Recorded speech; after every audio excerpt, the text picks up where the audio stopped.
Welcome to The Real Build. You leave this world behind, so live a life you will remember.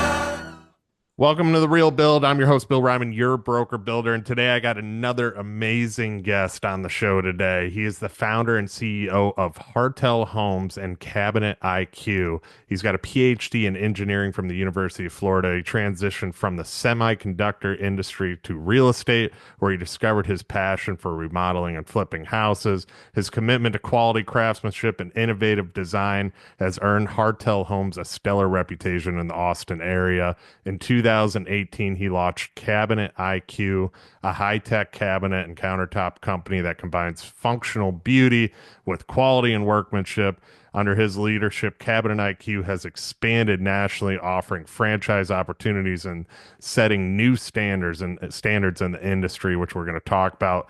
He's a member of many different things. He's an active member of the National Association Remodeling Industry, the National Association of Home Builders, the National Kitchen and Bath Association, and his dedication to excellence and innovation continues to inspire both clients and peers alike. Michael Hartel, welcome to The Real Build. How you doing, brother? Thanks for having me on, Bill. That's a heck of an introduction.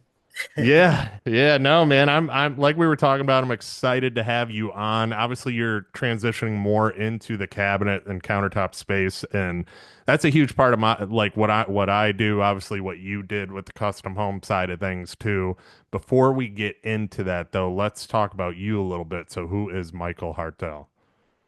Yeah, I mean, first and foremost, I'm a dad. I have a 2-year-old, awesome little boy that loves running around and making a lot of noise and mess, and I love every minute of it. It's just a I'm right blessing, there with you. and it's been really fun. Husband as well. Third to that is business owner, visionary. Um, really enjoy the kind of eat what you kill mentality and building something and not having really anyone to answer to you except our customers, obviously. But that's a little bit about myself. Talk a little bit about let's go deeper into your background because I always like to hear on the construction side how my guests got into construction. Like at every business, why construction? Obviously, it's not the easiest business in the world to deal with. We deal with a lot. There's a lot of stress. It's a lot of hours. So why'd you choose construction? Yeah, it's a great question.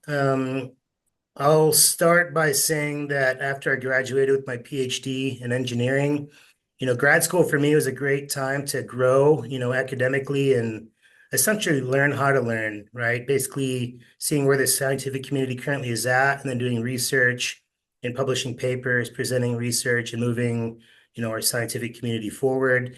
That was all great. But then when I graduated and they stuck me in an office with a couple other people and I had a couple, computer monitors and a boss that just told me what to do every day. It just really didn't align with who I am, which is a natural creator. And, you can only take so much of that being bored and waking up on Sundays, not being able to relax because you need to go to work on Monday, and then waking up on Monday and then just dragging your butt to work and checking your watch 15 times until it's 4:30, and then you finally get to go home and you get to do that 5 days a week. Doesn't that sound great? So that just wasn't fun for me. I basically needed a way out, and that was house flipping, so real estate investing. So I got my start in construction, basically in the house flipping world. So I went to a real estate seminar for the first time. I heard about wholesaling houses and flipping homes. Didn't really know the ins and outs and like actually technically or tactically how to go approach it. So I went to a seminar and they said, "Here's what you do." And I said, "I think I can do that." All these people in the room are professional real estate investors. They'll give it a shot, even though I'm part-time. So it was basically a side hustle for about a year where I was finding properties, fixing them up, putting them back on the market.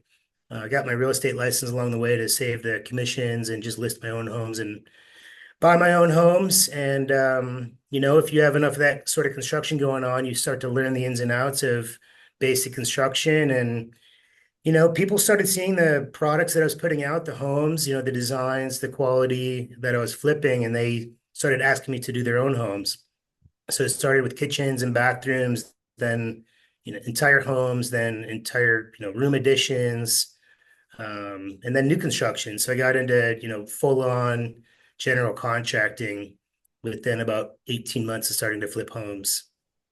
So that was kind of the segue is basically through real estate investing is how I got my start. But honestly, once I got my hands dirty, like literally, and just saw what this construction world's about, you want to talk about building and creating. This is a perfect outlet and a conduit for me to express, creativity and build cool stuff. So, obviously a lot different than sitting in an office with, a company polo on and, not feeling fulfilled. There's nothing like seeing something turn from dirt into a beautiful home. And that was basically the transition.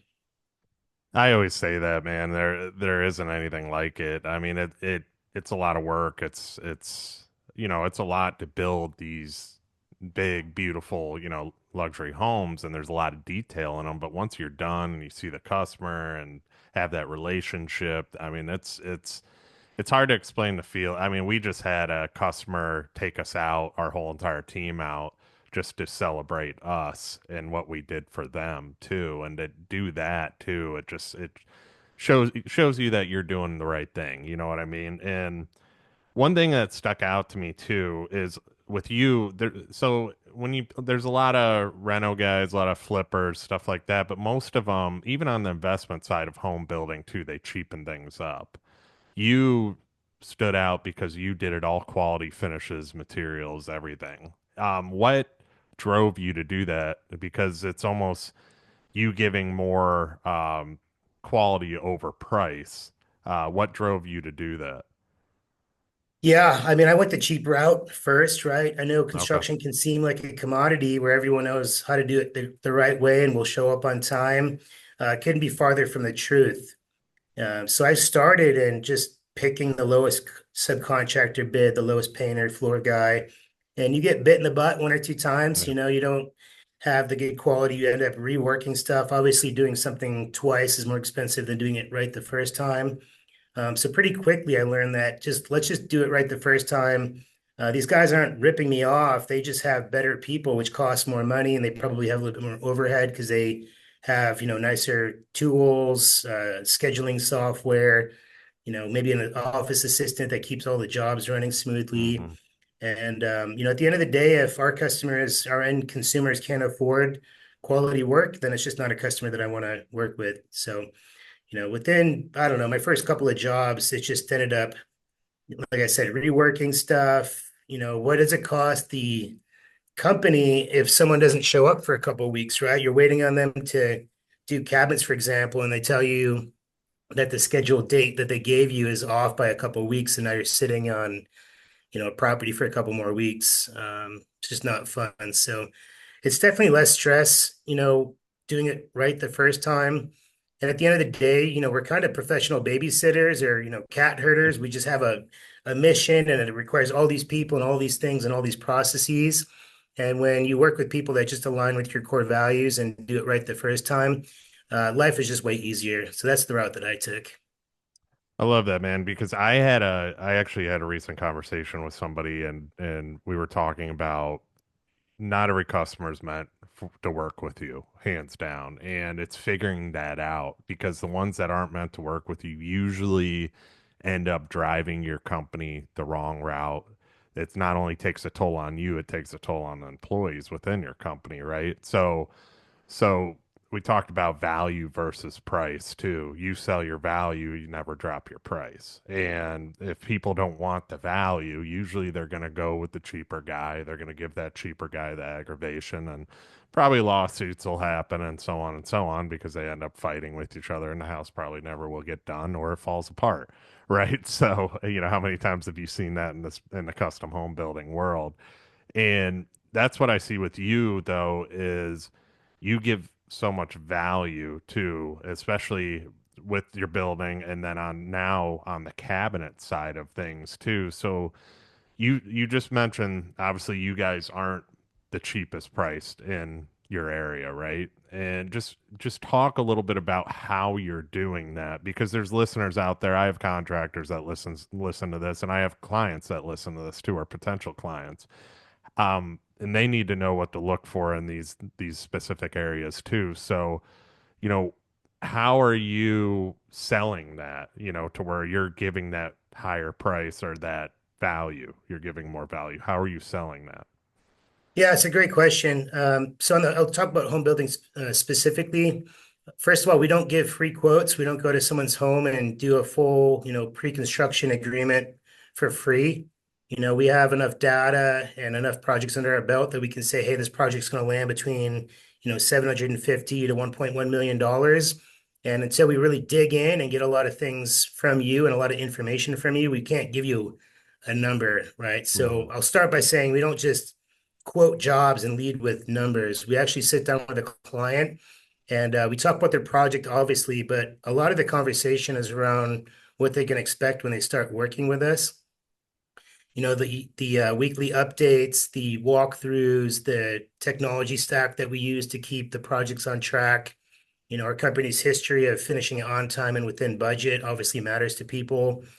And we're honest with people. A lot of times this $1 million project is probably the first one that they've ever undertaken, right? And what happens when someone doesn't know what the difference is between, product A and product B, they essentially look the same from the outside. What do they choose? They choose the lowest price. So I think Mhm. the key really is to differentiate yourself when you're sitting at that kitchen table for the first time and basically explaining why you might cost more than the check in a truck that's going to come for your next appointment. Obviously I don't say that phrase to a homeowner, but I let them know that especially in Austin or in Texas in general, it's kind of the Wild West of construction. You actually don't need a general contractor's license like you do in quite a few states, Wow. which means anyone can slap a sign on the side of their truck and say, I'm a contractor, and start quoting jobs, taking money from customers without being bonded, without being, obviously licensing and insurance is something that a homeowner should look at. But from the outside, if you look exactly the same as the guy that came in right after you or before, and you just talk about price, then that's where the customer's mind's going.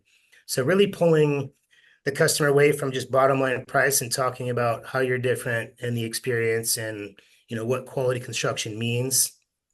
For example, I mean, you and I both probably know that you can have an A team, a B team, or a C team for paint, right? Like the really good painters just cost more money because they take Mhm. a little bit longer and they prep a little bit better and they caulk a little bit better and have higher quality guys. Their lines are cleaner, all around, it's just a nicer product.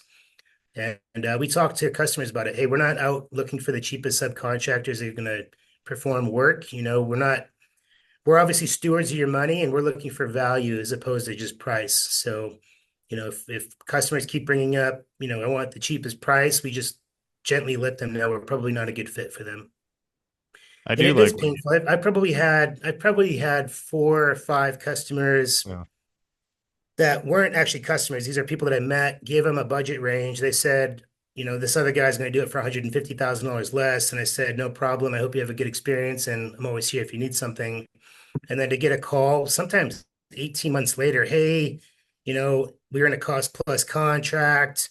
They ran through, 2/3 of the budget and they're only a third Yeah. of the way done now. They're asking me for more money and I don't know what to do. And sometimes I'll talk to those people and look over the contracts and, there's no maximum price, right? It's not a cost plus with a maximum on the project, and these contractors can just rake someone over the coals. And it's really unfortunate to see that where contractors will come in, give them a super cheap price to get the job, get a big down payment, and then they're at the mercy, the customers are at the mercy now of the Mhm. contractor, which it breaks my heart. And I wish there was more education around how to pick a good contractor. That's what we're doing today. Obviously, we're going to try and educate people on that too, because unfortunately, it happens. It happens a lot. I mean, I see it all the time too, and I'm just like you. I love what you said there too about, hey, best of luck to you. I hope you have a great experience. If you ever need anything, you have my number. Feel free to call. I just said that to somebody a few weeks ago that went with somebody for a cheaper price, and they already quoted. It was over basically a house that was 400 square feet less than what they liked that we had.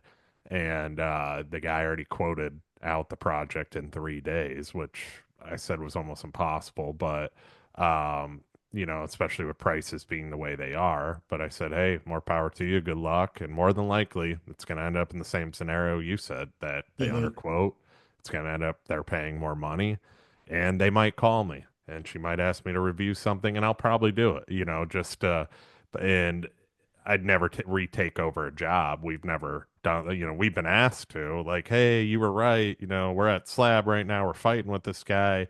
Would you want to take over? We're going to get out of the contract with them. No, because I don't know what they did under the slab. I don't know, what's going to be wrong. And then I'm held responsible if there's issues down the road because it's not our work. But I love what you said there because I've talked about this on the show a lot is playing that long-term game. No matter what, they may not go with you today, but down the road, because of your response to them, they're going to think of Michael Hartel. They're going to think of Michael, hey, this guy was great. He was really nice. He didn't tell me to, F off and say see you later when I told him I was going a different direction. I had all these problems. He was willing to help a little bit and now we're ready to build another home and we're ready to do cabinetry in another home or rip out the crappy cabinetry that cheap builder put in his home too. Yeah. Let's call Michael. So you're playing that long-term game. That is so important, man. Yeah. It's not just their own home that they'll call you back, but we actually got a job last year as a sizable, really nice job, high-end, whole home remodel. And it actually, the referral came from a neighbor who we lost the bid to about 3 years ago. So, I said, how did, I always like knowing where we came from because we don't do a ton of marketing. We're mostly, mouth to mouth or, Mm. just referral base. And the lady said, oh, my neighbor, Jill told me about you guys and said to have you over. So that was a customer. And I was like, who the heck is that? And I remembered in the neighborhood when I was driving to her home that it was a neighbor who, we lost a bid to just a few years ago. So, you just said the right word, and it's really reputation. It's what reputation you're going to uphold for your staff, yourself, and the perspective that people have about your business. And when the first thing they think about is quality, and they are good people, then that goes a long way. So that it's really easy to break that sort of reputation if you screw up, obviously. But if you maintain that reputation in your town, then good things just come out from it. And I wanted to Another, share one thing too. We talked yeah, go about, ahead. differentiating ourselves and different contractors. Something that's kind of interesting that I realized is that if you asked a contractor, if you asked 10 different contractors to bid a job, you're going to get 10 different sort of contracts back. And not Mm. everyone uses like an AIA contract or, a standardized template. The numbers are all over the place. Sometimes people spell out certain aspects, sometimes they lump it all together. Sometimes it's not clear what allowances are included or what's, ancillary construction materials that are definitely going to be in the job. So something that I learned, I actually, when someone says, hey, I'd like to go with this other person, I actually offer to look over not the contract, but their bid and say, hey, I just, I want to make sure that everything is included that you think you're going to get because maybe there's something that's different than what I had, and we're just not comparing apples to apples. And I had this happen once, and I went over to this lady's house. I actually drove back over. She didn't live far from my house, and I brought my bid with me, and I looked at her bid. And this other contractor didn't include any materials for cabinets, tile, and then plumbing fixtures.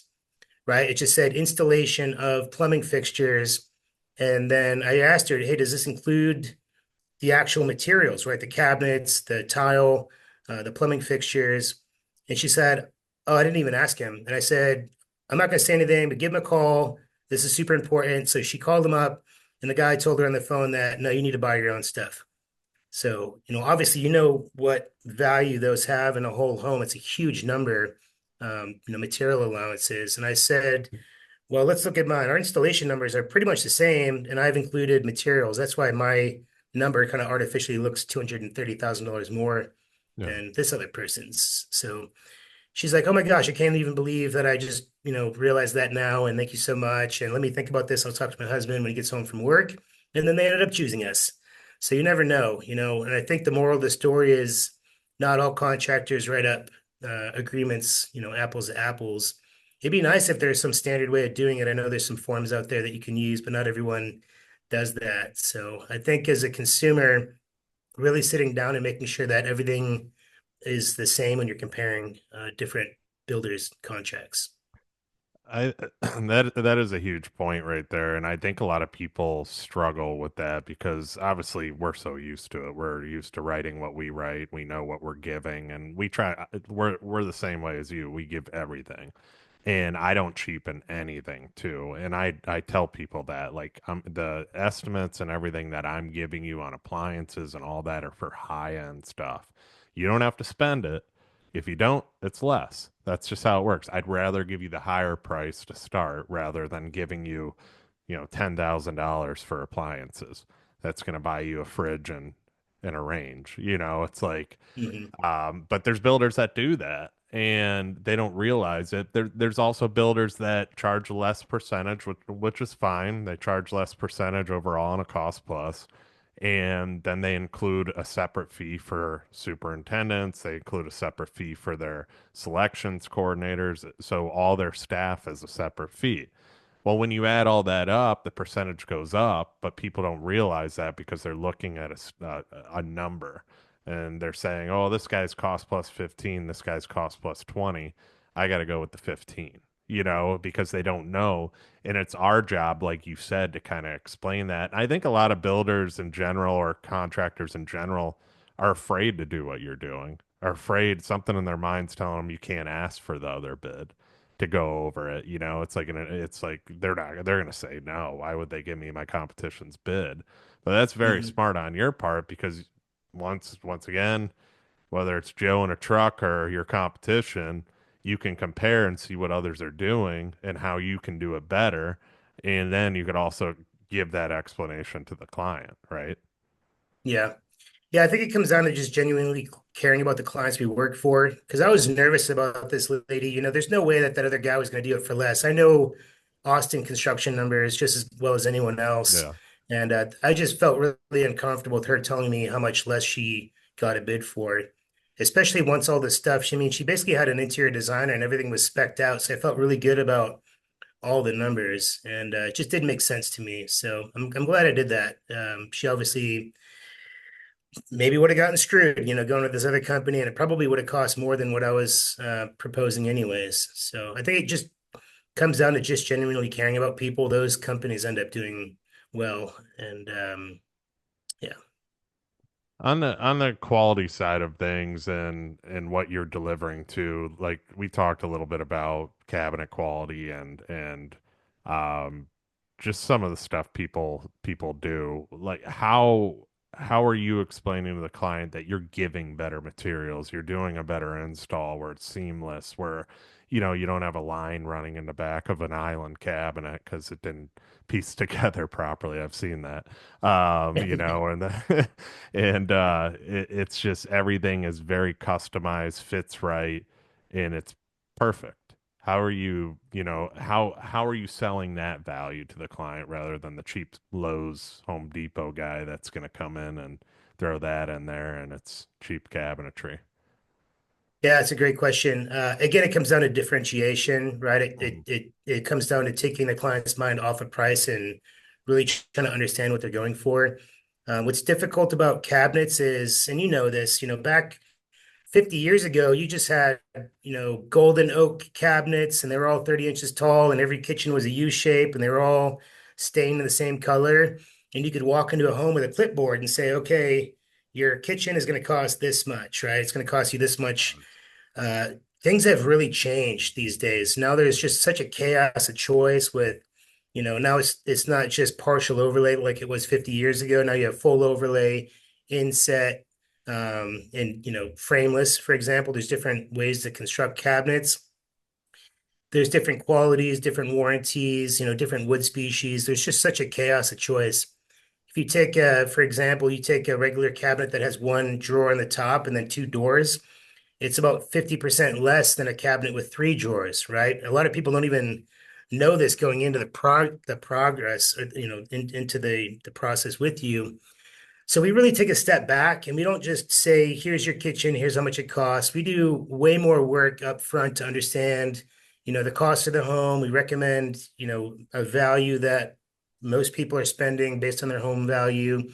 You talked about value versus price. Value is, 15 years down the road, your cabinets look the same and you don't need to remodel them. It's good for resale. A lot of real estate agents are good about pointing out, bad cabinets. They know what to look for. And they say, hey, this kitchen's super cheap. This other kitchen's really nice. It helps resale value.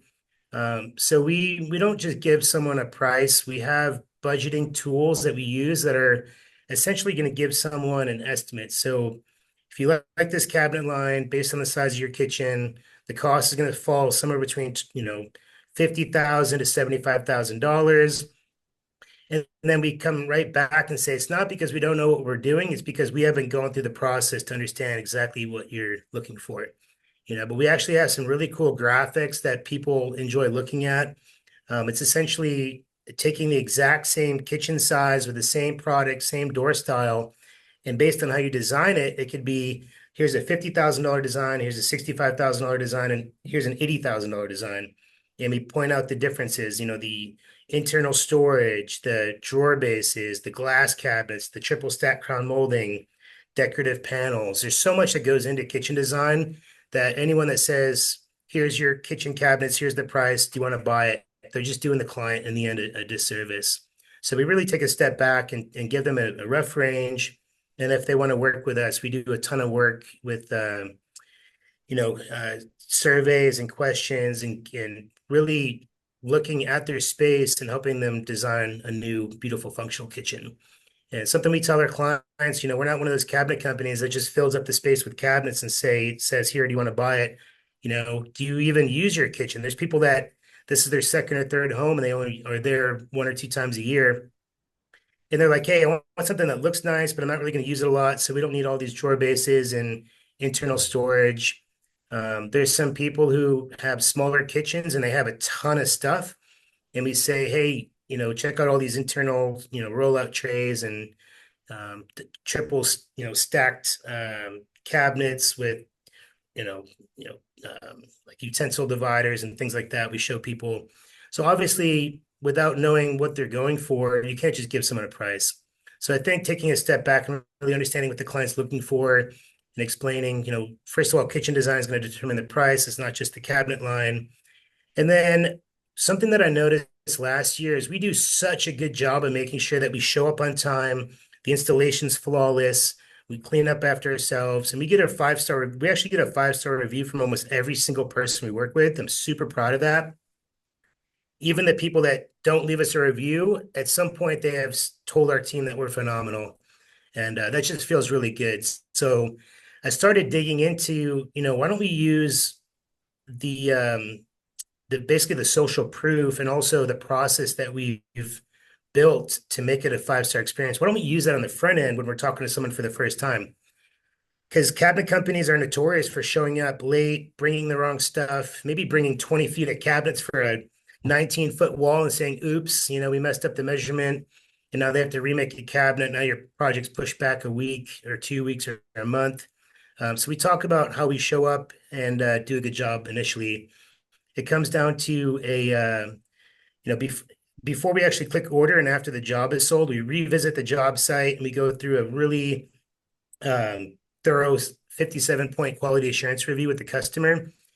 And we actually look at stuff that's not even our responsibility that most cabinet companies will say, oh, it's your fault, homeowner, you didn't do this. And they're like, oh, I didn't know. It's obviously not good for anyone. So there's just a lot of stuff that we do above and beyond a normal cabinet company.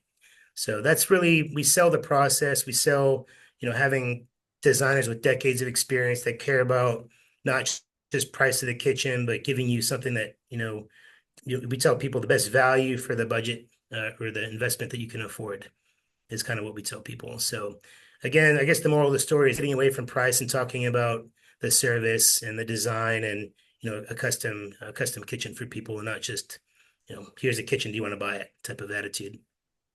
It's huge. I mean, the kitchen is the heart of the home. I mean, that's the main thing. You walk in, you see that into a house, and it's like that's one of the highlight pieces of a home too. And the cabinetry, like I can spot terrible cabinetry. I see it all the time in spec homes and other builders' homes too, and those are usually the cheaper builders, and it drives me crazy. But you are right. You get what you pay for. And one thing I saw you were talking about the 5-star experience, but you talk about a 6-star service mindset. You've talked about that before.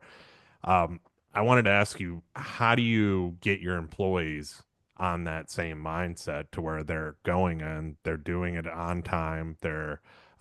Because it's like you said, most contractors struggle with timelines. They struggle with showing up. They struggle with just doing what they're supposed to do. And I mean, it's a simple, basic thing you would think, just to show up and do what you're supposed to do, but it's not, and I deal with it because we talked about it that on the contractor side or on the GC side, you're glorified babysitter, right? And you're trying to get these guys there. Some of them don't show up because they're at another job and they told you one day, but then it's another day, and you're fighting that battle all the time. And it's how do you get your team on that same side of things? Obviously, growing the company you are, and then now going into big time franchising too. How can you keep that consistency? Yeah, it's a great question. I'll start by saying it's important when you are talking to someone for the first time about their interactions with customers and how they operate in the home, like asking them, situational things like, hey, if this happens, what do you do? The interview process is super critical. I know they're subcontractors, but we treat them like family and we really protect our culture to make sure that people are a good fit coming in. We're the highest rated cabinet company in Austin by far. I think we have like almost 3 times as many 5-star reviews as the next competitor. So naturally, people move to a new city, they look up the highest rated company and they want to come work for us. So we really don't have a shortage of people that are, capable of doing the work. But our operations staff sits down and they go through, not only their tooling, making sure that they have the nicest tools and I mean, Bill, you and I know we can basically look at someone's truck and see if they're a craftsman or not, or if they're just a Yeah. handyman with stuff all over it. It really comes down to how they treat their tools, if they're organized. If they're organized in their truck, there's a pretty good chance that they're going to keep their stuff organized in someone's home. If they hop out of the truck and there's, you know, Whataburger or In and Out trash paper, falling all over the place, and their truck's dirty and it's all, not organized. That's probably what you can expect in someone's home. So, I hate to use, to judge a book by its cover, but sometimes it really does help in deciding. But really talking about it from the beginning is really crucial to the culture. Part of our interviews for subcontractors, we ask them what star rating do you think is acceptable? Like what's a good level of a star from 1 to 5? Anyone that says less than 5, we literally say that the interview's over politely and let them go. So that's really the standard. The standard is a 5-star. Anything less than that, something went wrong and we're not doing our part. We shoot for a 6-star. Google only lets us get 5 stars, but that's really the standard for our company. Something else we do, I learned this from I forgot who I learned it from, but they offer a $50 incentive for anyone in the company whose name is mentioned in a 5-star Google review. So when someone has a good experience and we let them know, hey, if you leave us a 5-star review, please mention the people's names that you interacted with. They get a generous bonus for management. So, That's a good incentivizing idea. them that way, it really, $50 is $50. You get a couple of those a week or 3 of those a week, you're not in bad shape for doing nothing except for doing what you should do anyways. And that's treat the customer right, clean up after yourself, show up on time. So that's helpful. That's kind of a trick that not a trick, but just something that we've used to drive more reviews. The law of reciprocity is real. If someone truly had a great experience and they learn that the person they interacted with gets a bonus, just if they go online and leave us a nice review with mentioning their name, they'll do it. They'll click the review link and drop a review and mention people's names. But those reviews are so powerful. Imagine, Mrs. Smith that leaves a review and it says, oh, the showroom person, Michael was fantastic. And then I met the designer, Allison, and she was wonderful. She got me exactly what I was looking for. And then the operations team member, Tom, reached out, every step of the way to make sure the job was scheduled right. The installer's name is Miguel, and he did a great job. It's just such a powerful review. It's so much more powerful than just a five-star great company, Mhm. And at the end of the day, this is a massive kind of commitment monetarily and time uh, to to make, and you need to make a good decision. So someone that goes online, reads all these people in the company that's doing doing it the right way, that it's really helpful to get those reviews. So really, it's a cultural thing. All of our staff know it's anything less than 5 stars, we went sideways somehow, and we need to fix it. So I think it's really just talking about it all the time. And we talk about our core values at every team meeting. We go through them, and it's a good way to talk about the core values, to give people shout outs, to be vulnerable and talk about, something that they screwed up, but then they did this to fix it and everything ended up okay. So it really comes from the top and just setting the standard of what's acceptable and what's not. I love that, man. That's like I need to do that as far as on the review side too, is really getting the clients to express why, they had such a good experience. And then obviously if they put those names in there of those employees, I love the $50 thing. That's so smart too, because it'll incentivize employees obviously, and it drives them to continue to do well on top of it'll drive them to want to get those reviews more, and us as contractors, we see a lot of contractors. I'll admit I'm the same way, even though I put a better focus on them this year, is we've lacked in getting reviews, and it's such a huge key part of a business that we need to do it more. And I love what you're doing there because you know, one huge factor is always kind of talking about the wins with the team, always discussing those good, positive things that the team has done, just so they know, and highlighting them too. Highlighting some of the things that you've done to take care of clients so that they see that's the standard that's supposed to happen. Yeah, Instead of, not just core values. Obviously, core values are important. We have them, you have them, but also your values as a person are important too. And getting them to emphasize the good things that they're doing out in the field or in their position, like, hey, I helped Susie, with this problem on her house. This is how I took care of it. She was really happy when things were said and done. Everybody needs to be communicating those things, and that just shows the total value of the company, and increases the value of the company too, and in my definitely. perspective. Yeah, definitely. I'll say that every week, I still run our company meetings Monday mornings, just a Monday morning kickoff. We have a well-defined structure how the meeting works. The second thing that we do after we all share something positive, we all just connect and share a win, personal or professional. We read the 5 star reviews from the week before. We actually go through all of them, and it's a good way to get recognition out.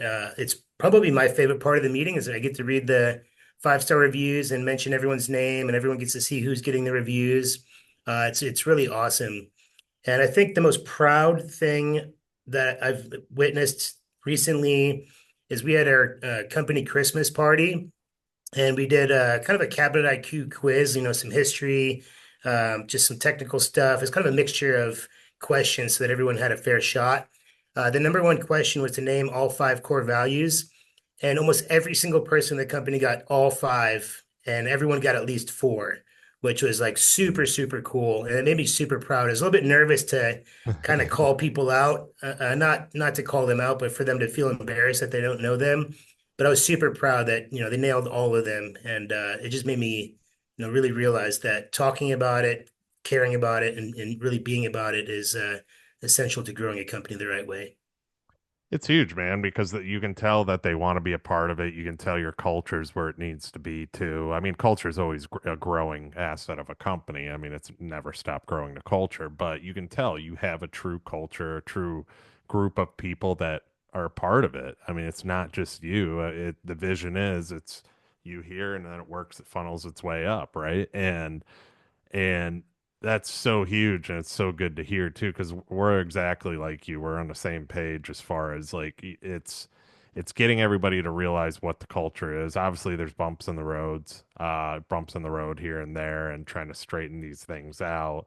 I'm a family business, so I have those struggles too of getting family members on the same page as me and being polar opposite and so on too. But it works, it's everybody's got their struggles in getting there. But I love what you're doing, man. And I know we got to wrap this up with because of time and everything. I want to ask you some personal questions. Obviously, I always ask everybody these questions and get amazing answers. So on this is my favorite question is what about you personally? You're building an amazing company and brand that continues to grow each and every day. What lessons have you learned throughout your journey that we should all apply to our own business and lives that can help us grow?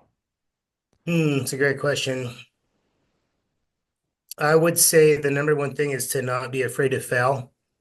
The entrepreneurs that are the most successful are the ones that failed the most, but they didn't just get down in the dumps about it. They took that lesson and they do their darndest to never make the same mistake. Entrepreneurship's tough, starting from scratch, especially there's going to be stuff that you're like, holy smokes, I can't believe I just did that, or I said that, or, or one of our team members did that. But really shifting the mindset of, mistake, we screwed up, and then that's all you kind of get out of it is, a feeling of being upset. The quicker you can realize that mistakes are just a part of life in general, and as soon as you can switch your mindset to, hey, what did I learn about this? What did I learn about this? What did I learn about this?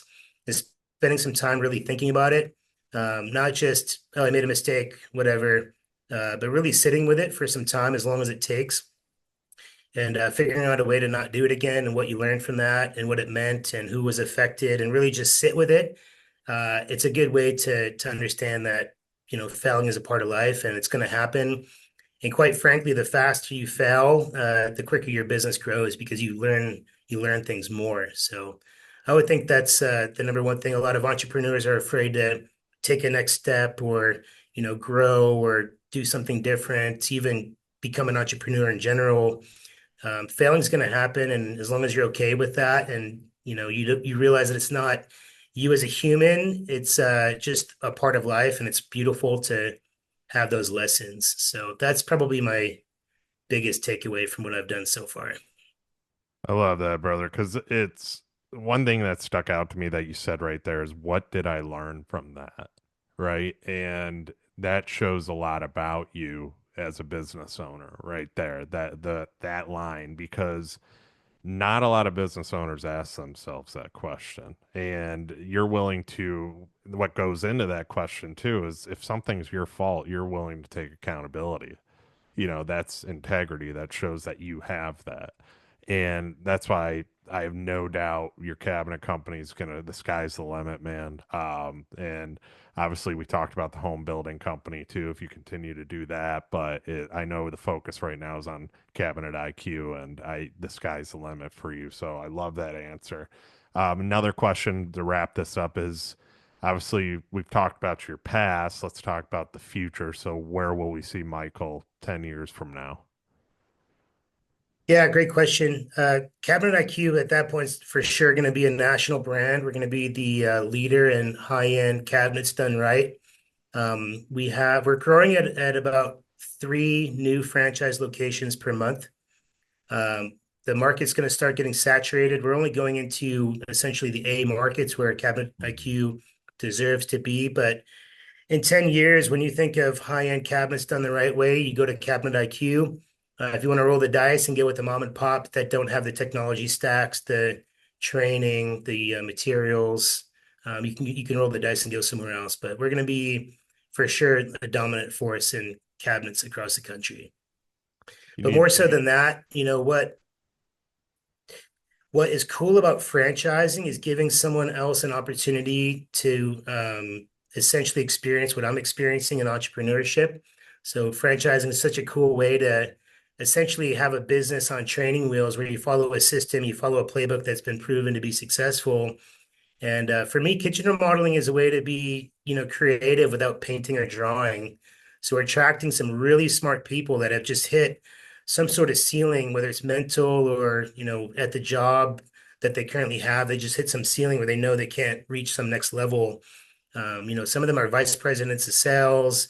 We have lawyers joining our team, quitting law and becoming a Cabinet IQ owner. We have a doctor that left medicine to become a Cabinet IQ owner. So it's a very cool company. And what's going to be fun for me is seeing people live life on their terms with a model that I created. It's very, very fulfilling, and that's what we're after, is creating new entrepreneurs and giving them the playbook to be successful in a fun and profitable business. It's awesome, man. You should definitely film that journey. I'd follow along with it for sure. I don't know if you're into videoing all everything and stuff like that, but that would be, I mean, obviously the growth right now that you're having and watching that. I'm excited to watch it either way. So love to hear that too. Michael, this has been awesome, man. I really do appreciate your time and you coming on today too. Where can people find and connect with you? Yeah, our retail website is cabinetiq.com. If anyone wants to go take a look at, who we are and what we do. If anyone wants to connect with me personally, they can check me out on LinkedIn. It's Michael Hartel, Ph.D. They can find me on LinkedIn. Awesome, brother. No, I appreciate you coming on today, and we'll definitely have to do this again too. And it's been an awesome and an honor to have you. So appreciate you, man. Thank you so Yeah, much. thanks for having me on. That was a fun conversation. And everybody listening, please take the time to share this episode. Goes a long way. Like, follow, subscribe. You know the routine. 5-star reviews on Apple Podcasts go a long way. Appreciate all those, and we will see you guys on the next episode.